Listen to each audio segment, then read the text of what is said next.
Nasihat pertama, waktu aku abis ketahuan, bokap dipanggil kepala sekolah karena aku bolos selama sebulan penuh. Wah, Terus bapak gue ngeri dipanggil ya. sama kepala sekolah. Nakal juga, Bos. Iya, Iyalah ya. anaknya Gus Ada Dur. Bos. Kalau nggak nakal, Gus Dur aja nakal. Terus udah gitu, influencer jadi petani, presiden jadi petani, pengacara jadi petani, hakim jadi petani. Petani jadi apa? Jadi banyak. Jadi Yaelah. banyak. Itu kan job zaman dulu banget. Tapi pertanyaanku kemudian selanjutnya adalah, bisa nggak ada satu negara isinya petani semua? Nggak bisa. Betul. Jadi keragaman itu tetap dibutuhkan, apapun ininya keragaman itu tetap dibutuhkan. Jadi kalau aku cenderung lebih milih ya udah pakai aja buat kekuatan.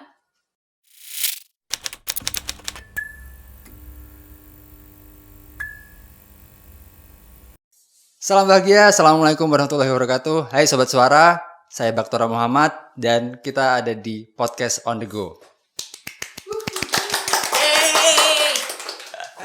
Oke, kali ini edisi Podcast on the Go. Kita kedatangan tamu spesial dari Jakarta dan dia merupakan salah satu aktivis HAM juga. Terus pernah berperan di salah satu sitkom komedi di stasiun televisi nasional. Termasuk juga anak dari mantan presiden keempat.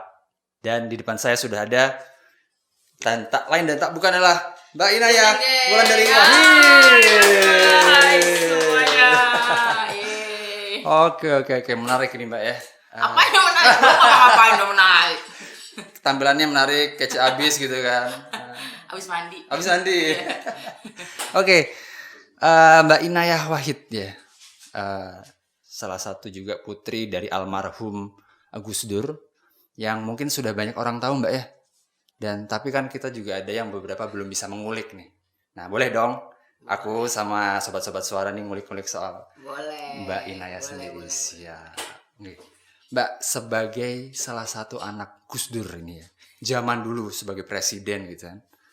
Sebenarnya pengalaman menarik apa atau kehidupan menarik apa sih yang pernah dirasakan gitu? Apa ya? Iya, kayak gini kan. Jadi anak presiden itu pengalaman yang nggak semua orang bisa dapetin gitu ya. Betul. Jadi itu sesuatu yang apa ya? Kalau nggak dibilang spesial gitu, kayak menang lotre aja gitu. Tapi, dan orang cenderung mikirnya gitu. Jadi kalau ditanya apa yang menarik, orang cenderung mikirnya itu kayak menang lotre gitu. Iya, bapak gue jadi presiden gitu. Gila, gue bakalan hidup enak banget gitu. Problemnya adalah presidennya itu Gus Dur gitu. Jadi ya nggak tahu sih buat orang lain. Tapi maksud gue ternyata itu nggak seenak bayang.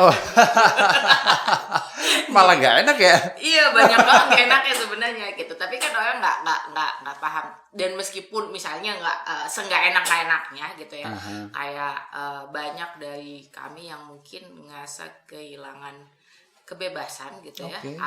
Ada hal-hal yang kami harus mau nggak mau kami harus tukar gitu. Atau apa bahasanya, kompensasi gitu ya. Jadi kayak misalnya gini, ada kakakku yang nomor 3 gitu misalnya. Dia benar-benar sangat menikmati hidup sebagai anonimus gitu. Bukan anonimus sih, tapi orang nggak kenal dia nggak muncul di publik gitu. Selama bapak jadi presiden tuh dia jarang banget muncul di publik. Bahkan orang-orang dalam istana sendiri sampai nggak tahu kalau dia nih anaknya Gus Dur juga gitu. Saking nggak pernah muncul, dia masih ngekos gitu. Jadi waktu dia kuliah dan dia masih ngekos gitu kan. Karena buat dia itu sebenarnya adalah sebuah kemewahan gitu. Nah, banyak orang nggak paham gitu, yang kayak ya buat banyak orang ya enak jadi anak presiden, ya belum tentu gitu. Nggak enaknya adalah karena kayak apapun yang lo lakukan, even hari ini gitu ya, kayak pandemi kan kita kemana-mana pakai masker tuh. Terus gue suka mikir kayak, orang nggak tahu gue nih gitu kan, mukanya ketutupan setengah gitu. Terus jadi gue biasa enak-enaknya aja gitu. Ternyata nggak juga, orang tetap kenal gitu. Ya? Iya, jadi itu nggak enaknya di situ gitu. Nggak bisa bebas, dan orang akan, apapun yang kita lakukan, orang akan selalu menjudge ya, siapapun ya. Misalnya kayak lo aja juga bakal digituin Betul, gitu. Tapi iya, kan iya. at least sama tetangga doang atau sama kenalan doang gitu ya. Iya, Ini tuh kan iya. lingkupnya nasional cuy gitu. Jadi kayak yang menjudge tuh banyak banget gitu. Orang-orang yang bahkan nggak kenal sama kita sama sekali, nggak pernah tahu kita kayak apa, wujudnya kayak apa, terus tiba-tiba dengan enaknya bilang, ya kan lo begini-begini, begitu-begitu gitu. Walaupun sudah berkamuflase sedemikian rupa pun masih terlihat bahwa Mbak Inayah ya Mbak Inayah gitu ya. Iya, dan kadang-kadang yang bahkan nggak, maksudnya gini, kayak waktu kemarin, waktu tahun lalu, aku kena COVID gitu ya, gitu. Dan aku cuma posting di Instagram gitu, hanya untuk kayak memberitahu bahwa ya kan kalau orang kemudian berinteraksi dan segala macam gitu ya, terus kayak ya cuman mau ngasih apa ya, semangat aja gitu buat mungkin yang kena COVID lainnya segala macam. Terus tiba-tiba itu kan kemudian di repost gitu ya, bukan hanya di repost tapi kemudian dijadikan berita gitu sama, ya ada inian yang jadi bisa. Itu komennya pada yang kayak, hah, kalau dia jadi apa namanya, kena COVID pada ngasih perhatian, pada gini ini enak banget gitu-gitu. Terus gue kayak, salah gue di mana ya, gue nggak ngapa-ngapain loh, gue tuh cuma posting di Instagram loh gitu. Tapi ya itu salah satu yang kemudian mau nggak mau ya udah, kalau yang nyinyir ya udah kita ya terima aja. Iya, iya, iya. Iya, ya, menarik Mbak dari cerita jenengan ini. Sebenarnya Mbak Ina ini kan anak bungsu ya. Iya. Ada nggak sih perlakuan khusus Mbak? Yang aku tahu ya, aku anak bungsu. Gitu. Tak kira anak sulung. Tak kira anak sulung. Setelah itu. Nah, artinya ada nggak sih perlakuan khusus kan karena beberapa apa ya budaya di Indonesia kan anak bungsu tuh yang paling dijagain gitulah, yang paling di apa istilahnya dimanja seperti itu. Oh, berarti ini di keluarga ya? Betul, Oh iya, betul. ada perlakuan khusus buat disuruh-suruh kan, khusus buat dibully. Itu ada anak bungsu tuh nggak bisa ngelawan ya kan, kakak-kakaknya mau ngapain aja, kamu sana kamu. Oke. Ya udah. Tapi mau Mbak? Ya gimana namanya anak bungsu, nggak bisa dan nggak punya adik lagi, jadi nggak ada yang gitu bisa ya. ditekan selanjutnya Iya, gitu. Jadi udahlah pasrah aja gitu. Ayo nggak mau istilahnya enggak itu kan bisa urusan lu sendiri tuh, bisa lah lu sendiri, ngapain gua gitu. Ya kalau udah gede sih udah Oh, gitu nggak ya. gitu lagi. Meskipun kadang-kadang masih gitu juga Kak. Tapi ya itu khususnya gitu tuh. Khusus buat disuruh, khusus buat dibully-bully. Tapi nggak masalah sejauh Mbak Inaya sendiri di lingkungan keluarga seperti itu. Seperti itu tuh apa? Artinya disuruh-suruh kayak gitu Mbak. Ya kesel juga lah gitu. Kesel juga. Terus kayak paling ini kan, mau nggak mau kayak kalau dulu kecil barang-barangnya apa leles itu, apa namanya, sisaan ya kan. Udah banyak sisaan, terus udah gitu selalu apa ya, dianggap enggak selalu dianggap akan dia mah anak kecil, dia mah ini gitu, dia nggak bisa gitu ya, disepelekan ya gitu, disepelekan. Sampai ada beberapa teman dekatku yang ngomong, ya dia mah udah nggak merdeka, dari lahir juga udah nggak merdeka, udahlah gitu. Jadi kayak orang akan selalu berpikir bahwa, terutama kakak itu akan berpikir bahwa kamu tuh harusnya begini atau begitu, lebih paham gitu, karena aku lebih dulu lahir, aku lebih pengalaman ya. Sense itu ya ada lah, sedikit banyak ada gitu. Atau overprotective gitu ya, ada gitu. Tetap dijagain overprotective sampai seperti itu.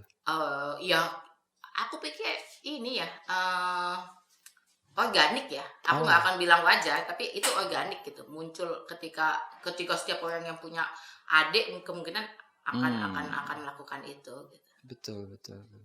Nah, sejauh ini Mbak yang mungkin Bapak sendiri, ayah sendiri, ada perlakuan khusus juga membentuk Mbak Inaya sebagai seperti sekarang gitu. Kayak lebih nyentrik gitu ya dari kakak-kakaknya. Lebih chill gitu ya. Aduh, Bapak itu gini, perlakuan khususnya buat anak-anaknya adalah dengan menganggap kayaknya anak-anaknya nggak usah diurusin. Oh, iya. Jadi kalau orang lain tuh apa ya, ya dulu aku tuh bahkan sampai waktu aku kecil itu selalu bercita-cita, kenapa sih kok aku nggak punya ayah insinyur aja atau dokter gigi aja yang milih ya. iya kayak jam 6 jam 7 udah pulang ke rumah, aku tahu dia ada di mana gitu ya, ngapain gitu. Ini bapak gue kerjanya apa juga gue nggak tahu gitu. Kayak teman-teman gue kayak aku ingat banget ada satu ini ya, ada satu kejadian yang kalau menurutku itu membekas banget waktu kelas 1 SD. Ini benar-benar hari pertama sekolah gitu ya. Terus kita disuruh maju ke depan satu-satu, terus untuk memperkenalkan diri, kayak namanya siapa, berapa bersaudara, ayahnya kerja apa, kalau ibunya kerja apa, ya kayak gitu-gitu. Dan itu aku benar-benar literally hampir nangis nungguin giliran tuh, benar-benar yang kayak stres banget karena aku nggak tahu pekerjaan ayahku apa. Apa pekerjaan ayahku, saudara-saudara, enggak ngerti. Gue cuma tahu dia nggak pernah pulang gitu ya, kayak tapi nggak tahu dia apaan gitu. Terus jadinya akhirnya aku udah nggak tahu mesti ngomong apa, aku nggak ngerti. Nah akhirnya waktu itu cara ngelesnya adalah karena aku benar-benar literally nggak tahu harus nyebut apa. Apa namanya, buat anak kecil yang aku tahu, bapakku itu kerjanya kantornya di PBNU gitu. Dia ketua PBNU, tapi apa itu profesi apa gitu, itu kan nggak tahu ya gitu. Anak kecil tuh nggak paham itu apaan gitu. Jadi waktu itu akhirnya aku ngelesnya naik ke atas. Nah kebetulan kan biasanya kalau kelasnya anak SD itu ada foto-foto pahlawan tuh ya kan, betul, ya di tembok tuh ya. Jadi instead of ngomongin bokap gue, saat itu gue coba bilang itu kakek saya. Terus gue nunjuk kakek gue dong gitu karena ada fotonya dia. Dan itu gue benar-benar lolos gitu. Temen-temen kayak, hah? Terus gue nya yang kayak, ya ampun gitu, kita aja nggak usah ngomongin bokap gitu. Jadi nggak sih gitu karena benar-benar literally nggak tahu mesti ngomong apa. Iya. Apa pekerjaan macam apa ketua PBNU itu. Berarti tinggal nunjuk aja ya. Nunjuk aja terus iya paham gitu ya. Enggak juga sih. Itu waktu itu cuma cara ngeles aja, nggak perlu ngomongin bokap gitu aja sih.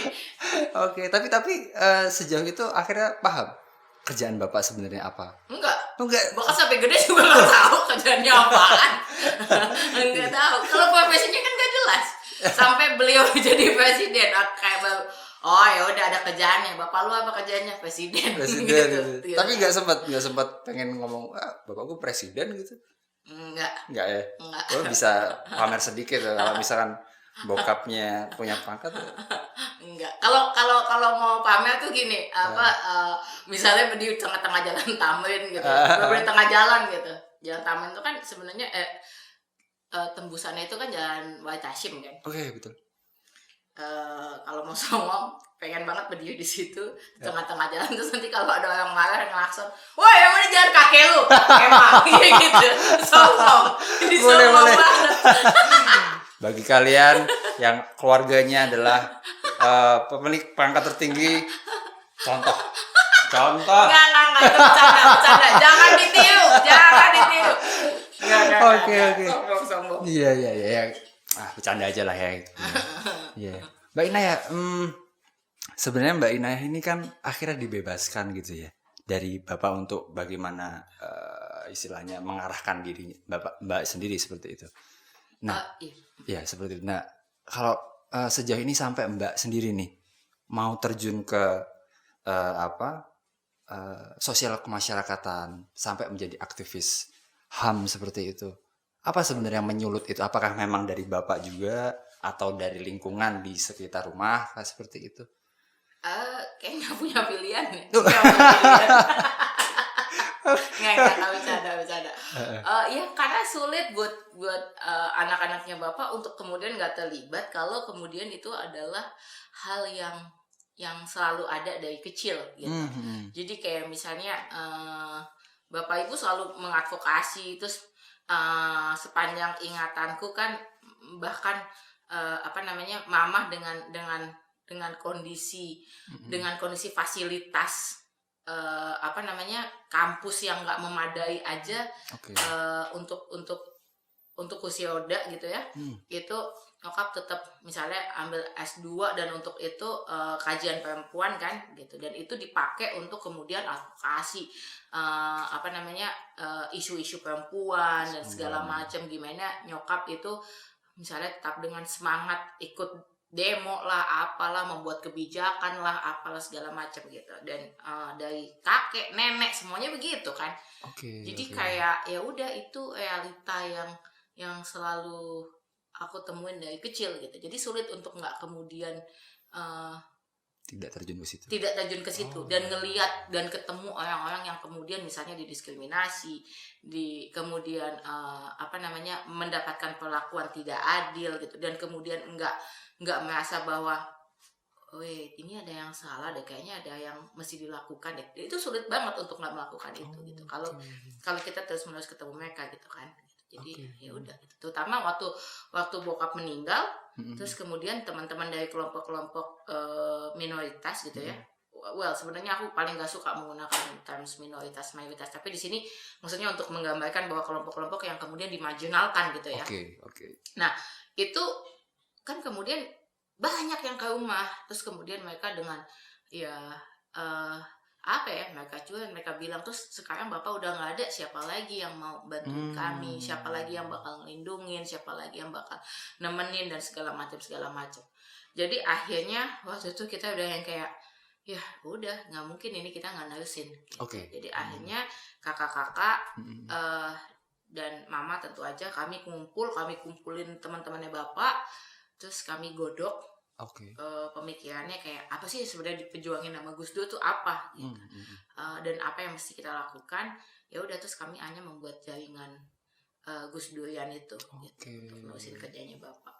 Dulu kami selalu bilang Gus Dur itu satu orang tapi kerjanya kayak sejuta gitu, makanya nggak pernah pulang gitu, karena dia selalu ada di grassroots gitu kan. Dia selalu ketemu komunitas ini itu segala macam gitu, jadi nggak pernah pulang gitu. Nah, sulit buat kami untuk bisa kayak gitu kan. Ini gimana caranya nyari orang satu yang kayak Gus Dur? Ya udah, kalau kita nggak bisa nyari orang satu kayak Gus Dur, kan Gus Dur kayak sejuta tuh, ya kita kumpulin aja sejuta. Gitu aja udah, hanya itu dilakuin. Gitu sih. Kalau sejauh ini Mbak, artinya itu kan banyak yang dikumpulkan, ya, banyak komunitas yang dikumpulkan dalam satu. Sebenarnya sulit nggak sih mengumpulkan teman-teman yang diayomi dulu sama Bapak gitu kan, untuk ya membangun Gus Durian seperti itu? Sempat ada perbedaan pendapat kayak gitu? Ya perbedaan pendapat pasti ada lah. Pasti ya. Pasti ada. Kalau mau ya bikin aja yang yang kemudian nggak usah bikin dengan basis demokrasi lah, yang kayak diperjuangin Gus Dur. Bikin aja yang otoriter, selesai, satu suara semuanya. Tapi kan bukan itu. Bagaimana Gus Dur kemudian sangat kebebasan individu, terus kemudian penghargaan terhadap identitas yang berbeda-beda itu gitu. Ya mau nggak mau ya emang begitu, susah. Kalau nggak ya hari gini kita nggak ya, negara demokrasi kan semuanya gitu kan kesulitannya. Betul. Karena begitu beragam gitu, sama lah kayak di rumah, lebih gampang. Makanya mungkin kalau keluarga yang otoriter lebih gampang melihatnya semuanya jadi katanya teratur. Tapi kan problemnya nggak muncul gitu, ada di bawah semua, tiba-tiba jedem meledak aja gitu kan, jadi masalah lagi ya. Iya gitu. Tapi kalau negara demokrasi ya sudah, itu konsekuensinya begitu. Harus ada keberagaman di situ ya. Iya, dia kan base-nya penghargaan terhadap keberagaman gitu. Jadi ya udah, maunya apa, gue butuhnya apa, dia butuhnya apa gitu. Makanya sebenarnya panduan atau rules atau guide itu kenapa jadi penting banget gitu, guidelines. Kayak kita beda nih, jadi enaknya gimana? Sama lah kayak kerja di sini lah, kan beda-beda kan, kebutuhannya juga beda-beda. Tapi kan bukan berarti karena beda-beda terus kebutuhannya beda-beda terus lo jadi seenak-enaknya gitu. Kayak Gali, gue mau pakai barang lo gitu, terus yang seenak-enaknya gitu kan. Gitu. Ini atas nama kebebasan kan, nggak gitu. Nggak bisa juga kayak gitu ya. Iya, tapi kan tentu aja ada rules. Oke. Mbak, itu kan artinya banyak keberagaman, ada perbedaan seperti itu kan. Sebenarnya saling menyatukan satu pikiran itu. Emang kenapa harusnya disatuin? Penting nggak? Perlu nggak? Kenapa harus disatuin? Mungkin menjadi salah satu tujuan biar lebih terarah gitu. Asik. Ini my mind ya, pikiranku gitu. Mungkin Mbak Ina kan pasti punya pandangan sendiri ini. Ya apa ya? Aku sih ngeliatnya gini. perbedaan itu, keragaman itu ya udah faktanya emang beragam. Mau nggak mau kita terima nggak terima emang beragam. Kalau Mas Toya sekarang ngomong gini, enggak, gue nggak percaya, masa sih kita semua beragam? Itu mau ngomong gitu aja itu udah keragaman, udah nunjukin itu bukti bahwa itu adalah keragaman. Jadi maksudku itu fakta yang nggak bisa dibantah. Kita mau ngapain juga sebenarnya fakta nggak bisa dibantah. Cuman pilihannya sekarang mau bikin itu jadi problem atau mau bikin itu jadi sudut pandang lain. Misalnya bikin itu jadi kekuatan. Karena banyak banget. Aku sempat ngobrol sama orang-orang dari beberapa negara lain gitu ya, yang bahkan pemerinah negara-negara ini tuh cerita gitu ke kami. Iya, segitu pentingnya keberagaman itu sampai ada negara-negara yang homogen itu ngimpor masyarakat dari apa namanya, dari latar belakang yang berbeda gitu. Ngimpor diaspora atau apa gitu ya, jadi ngimpor imigran gitu karena mau nggak mau, karena dan itu mereka misalnya negara-negara itu kemudian misalnya perusahaan-perusahaannya gitu ya, itu yang kerja di situ itu seringkali kemudian yang didahulukan tuh yang beda latar belakangnya. Kenapa? Karena perbedaan latar belakang itu akan membawa kekuatan yang berbeda juga. Dia akan bawa POV yang berbeda juga. Dia akan membawa skill yang berbeda juga. Dia akan membawa speciality yang berbeda juga gitu. Iya. Nih kalau aku tuh suka ngomongnya gini nih, kayak ya emang standar banget, receh banget. Pakai joke zaman dulu tuh, kayak kalau konten creator jadi petani, terus udah gitu influencer jadi petani, presiden jadi petani, pengacara jadi petani, hakim jadi petani jadi apa? Jadi banyak. Itu kan joke zaman dulu banget. Tapi pertanyaanku kemudian selanjutnya adalah, bisa nggak ada satu negara isinya petani semua? Nggak bisa. Betul. Jadi keragaman itu tetap dibutuhkan, apapun ininya keragaman itu tetap dibutuhkan. Jadi kalau aku cenderung lebih milih ya udah pakai aja buat kekuatan. Masuk akal ya? Iya, masuk akal. Masuk akal memang. Moga-moga. Entah itu cuma sotoy-sotoynya aku aja, nggak tahu juga. Karena aku selalu ngasih gitu.